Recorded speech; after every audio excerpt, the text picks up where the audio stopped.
Assalamualaikum warahmatullahi wabarakatuh.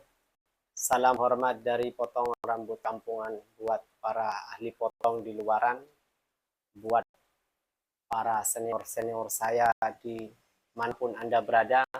Salam hormat dari saya. Mohon maaf bila mana ada kata-kata yang menyinggung perasaan.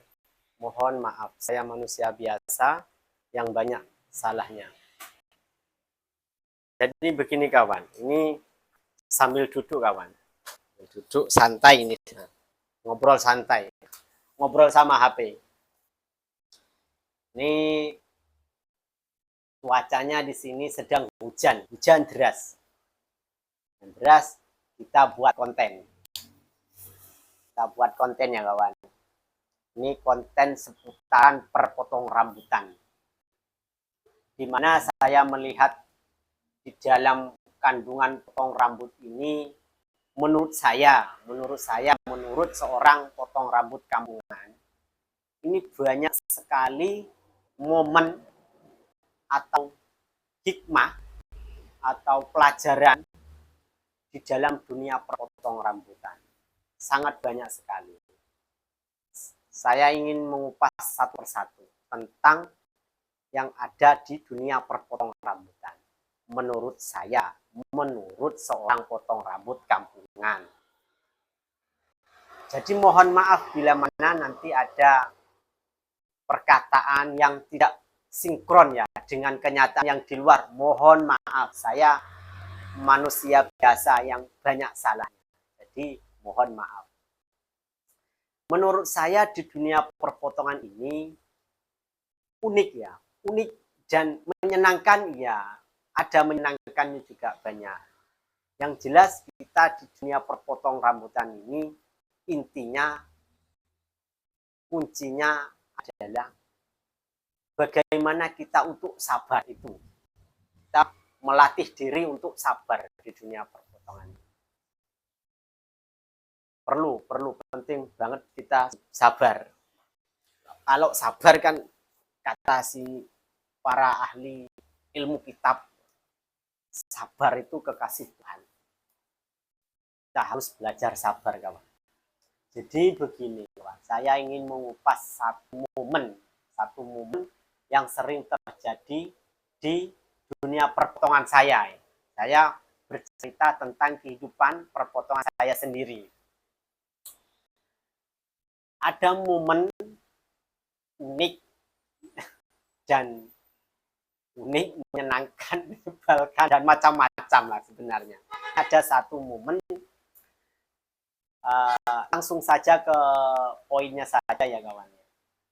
Nah, saya kemarin, kalau nggak salah kemarin ya, saya sedang keadaan ya lumayan rame. Tidak rame banget, tapi ya lumayan. Ada 1-2 orang ya.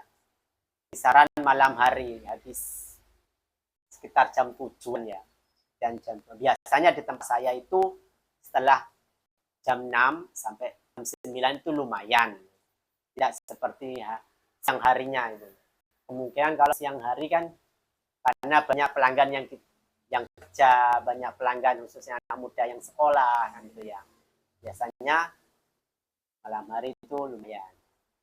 Langsung saja ke poinnya ya, ke pembahasan ini ya. Langsung saja ke pembahasan. Di saat saya bekerja ya, saat bekerja kemarin itu sedang lumayan ramai. Datanglah si ibu.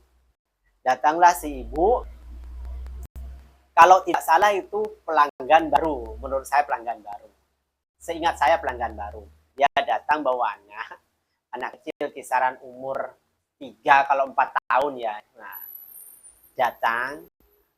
Nah, setelah datang, dia namanya anak-anak ya, nama anak-anak kebanyakan ya, tidak semua ya, kebanyakan kalau menurut saya, karena saya juga punya anak kecil, itu aktif, banyak gerak dan banyak tingkahnya ya, baratnya tidak mau diam lah ya anaknya. Saya sedang kerja, anak kecil itu tadi ya loncat-loncat, pegang-pegang mesin, gunting dan lain-lainnya ya namanya anak-anak.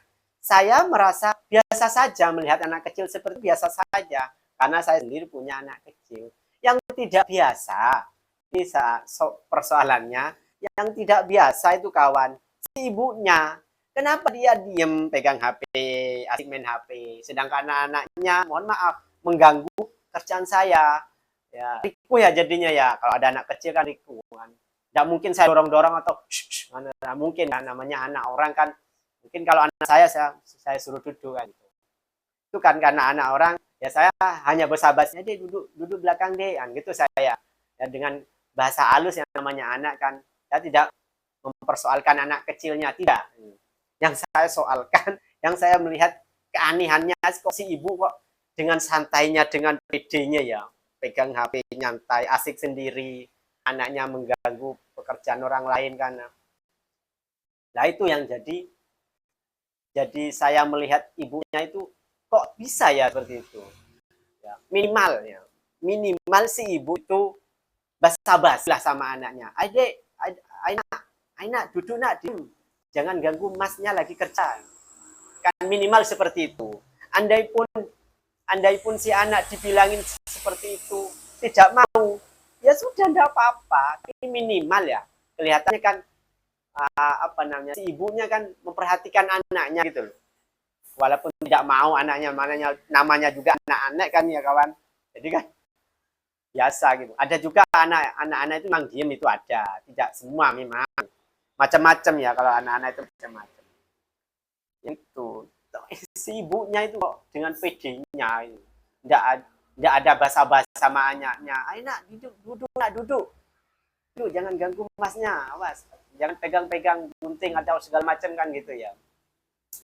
Minimal seperti itu. Lah setelah singkat cerita ya, setelah saya bekerja, giliran yang nganter tadi udah selesai, gantilah si anak-anak itu tadi. Ya, duduk. Prediksi saya sudah benar, feeling saya sudah benar. Ini nanti kalau dipotong, aku yakin anak itu tadi nggak mau diam, banyak gerak lah. Kalau mentalnya oke lah, dia nggak mungkin nangis karena sudah kelihatan kan. Anak punya mental kan sama tidak itu sudah kelihatan. Kalau anak tidak punya mental, biasanya dari pintu aja sudah rewel dan nangis, tidak mau kan kelihatan. Dia tidak. Aku yakin punya mental, cuman aktif, bocahnya itu, anaknya itu aktif. Nah, singkat cerita, saya potong. Ya bener kan, prediksi saya, dia banyak gerak. Saya nggak apa-apa. Masalah gerak mau gimana, mau nangis, mau jungkir, nggak apa-apa. Itu namanya anak-anak. Saya siap segala macam pelanggan seperti apa, saya siap. Karena saya sudah belajar caranya menangani anak kecil seperti apa, cara menangani anak kecil yang rewel, yang nangis, yang aktif seperti apa, saya sudah tahu ilmunya. Walaupun tidak seperti senior-senior saya yang di luaran sana, walaupun tidak setinggi ilmunya senior-senior saya, cuman sedikit bisa sudah bisa menguasai anak kecil yang aktif. Jadi setelah dia banyak gerak ya, si ibunya itu masih asik main HP. Nggak lama kemudian si ibu itu tadi mainlah direkam, dipoto dari kanan, dari kiri itu ya. Nah saya juga merasa risihnya bukan karena anaknya itu tadi, ibunya. Kok bisa-bisanya main rekam, main foto. Sebenarnya bukan karena main foto rekamannya, bukan. Itu hak-hak dia ya. Cuman sayangnya ya, apa namanya, katakan begini lah. Nah, ayo diem, dipotong itu diem, jangan banyak gerak kan gitu ya kawan. Walaupun anaknya nggak mau diem, minimal sudah mengatakan ke anaknya seperti itu gitu. Nah, itu yang dua. Terus yang ketiga kan gini kawan. Pribadi saya hanya seorang potong rambut kampungan ya, yang butuh banyak ilmu dari senior-senior saya di luar ini. Saya itu orangnya kalau difoto sama orang yang tidak dikenal, difoto atau di video, saya merasa risih kawan, jujur risih, nggak nyaman. Perasaan saya nggak nyaman kalau di video atau di foto sama orang yang tidak dikenal. Nah, memang dia tujuannya memvideo atau memfoto anaknya. Cuman sudah jelas kalau di foto atau di video di depan cermin, otomatis kelihatan semua di dalam ruangan termasuk saya kan gitu. Sudah pasti itu. Karena pantulan cermin itu kan luas jadinya. Nah, di video dari belakang kenalah saya ibaratnya di video kan. Saya juga ikut rekam. Sedangkan saya susah payah menaklukkan anaknya yang aktif gitu loh. Nah, itu membuat saya risih. Seandainya si ibu anaknya si ibu diem di video, oke lah. Saya mungkin happy-happy saja ya. Ini anaknya banyak gerak, orang tuanya malah asik main video. Nah, itu yang membuat saya ndak nyaman. Itu kawan. Nah, beda cerita kalau dia itu memvideo saya di saat saya lagi enjoy, lagi enak-enakan di hotel yang mewah gitu. Terus di video oke saja, ini lagi kerja susah payah ini, keringat bercucuran, asik-asik memvideo orang kan nggak nyaman ya. Kalau yang di video hanya anaknya saja mungkin oke lah, janganlah memvideo enaknya karena orang lain. Menurut saya sebenarnya hak-hak dia sih mau megang HP, mau merekam apa aja, tapi jangan ke saya gitu loh maksudnya. Kalau orang lain ya silakan. Menurut saya nggak merasa risih saja saya kalau yang merekam orang yang tidak dikenal. Tapi kalau yang merekam teman atau tetangga atau saudara, family, ya bebas saja merekam saya mau gimana. Tapi orang lain merekam saya itu kayak saya merasa nggak nyaman. Serius. Itu aja dulu kawan, ini momen-momen yang sering terjadi di saya ini, momen-momen seperti itu. Nah, jadi itu aja dulu kawan, nanti membuat konten yang baru lagi ya. Mohon maaf bila mana ada kata-kata saya manusia biasa, pasti banyak salahnya. Assalamualaikum warahmatullahi wabarakatuh.